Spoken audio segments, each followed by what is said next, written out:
মা বাবা মানুষের জীবনে এক অমূল্য সম্পদ। দেখেন, যে ব্যক্তির মা বাবা নেই এ ব্যক্তি বুঝতে পারে। কিছুদিন পূর্বে আমার বাবা খুব বেশি অসুস্থ হয়েছিল।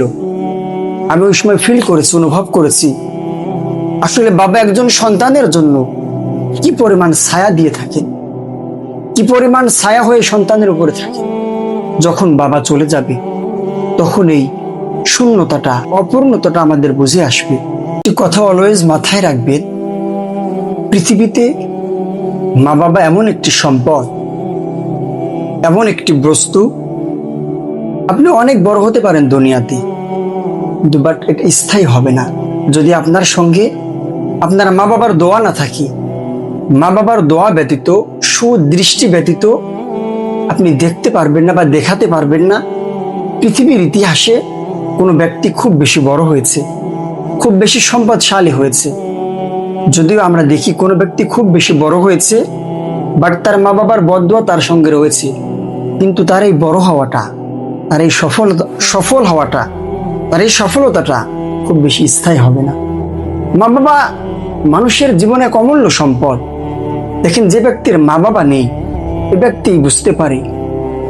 কিছুদিন পূর্বে আমার বাবা খুব বেশি অসুস্থ হয়েছিল।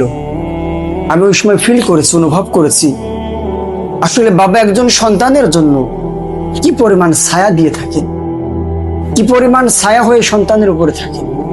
যখন বাবা চলে যাবে তখন এই শূন্যতাটা, এই অপূর্ণতাটা আমাদের বুঝে আসবে। সো আমরা অনেকেই ভাবি চাকরি বাকরি করছি, জীবনের শেষ বয়সে গিয়ে মা বাবার সঙ্গে সময় কাটাবো, সময় দেব তাদের সঙ্গে। না ভাই, প্রিয় ভাই, তোমার পায়ে ধরে বলি, তোমার পায়ে ধরে বলি প্রিয় ভাই এবং বোন, মা বাবার সঙ্গে সময় দাও। সময় নেই, আজকেই যাও, সময় করে মা বাবার কাছে চলে যাও, তাদেরকে জড়িয়ে ধরো, তাদের কাছে যাও, তাদের দুঃখ কষ্টগুলো বোঝার চেষ্টা করো। যদি আমি আর আপনি দুনিয়াতে সফল হতে চাই, আখিরাতে সফল হতে চাই, অবশ্যই আমাকে আমাদের মা বাবার সেবা করা মাস্ট বি, অবশ্যই আমাদের করতেই হবে। এছাড়া আমি কখনো আমার লাইফে সফল কাম হতে পারবো না। আল্লাহ তাআলা পবিত্র কোরআনে মা বাবার সম্পর্কে বলেছেন, আল্লাহ নিজে জাস্ট তার ইবাদত এর সঙ্গে সঙ্গে মা বাবার খিদমতের কথা বলেছেন। আল্লাহ বলেছেন, ওয়াকাদা রাব্বুকা আল্লা তা'বুদু ইল্লা ইয়াহু ওয়া বিল ওয়ালিদাইনি ইহসানা। বান্দা, আমি ইবাদত করার পরে তোমার পরবর্তী স্টেপ, নেক্সট স্টেপ হচ্ছে তুমি তোমার মা বাবার খিদমত করবা, মা বাবার সেবা করবা। তোমার মা বাবাই হচ্ছে তোমার ধরুন জান্নাত অথবা জাহান্নাম।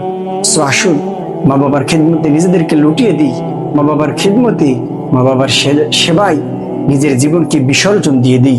আল্লাহ তাআলা আমাকে সহ আমাদের সকলকে মা বাবার খিদমতে, মা বাবার পাশে দাঁড়ানোর তৌফিক দান করুন। আমিন। আসসালামু আলাইকুম ওয়া রাহমাতুল্লাহি ওয়া বারাকাতুহু।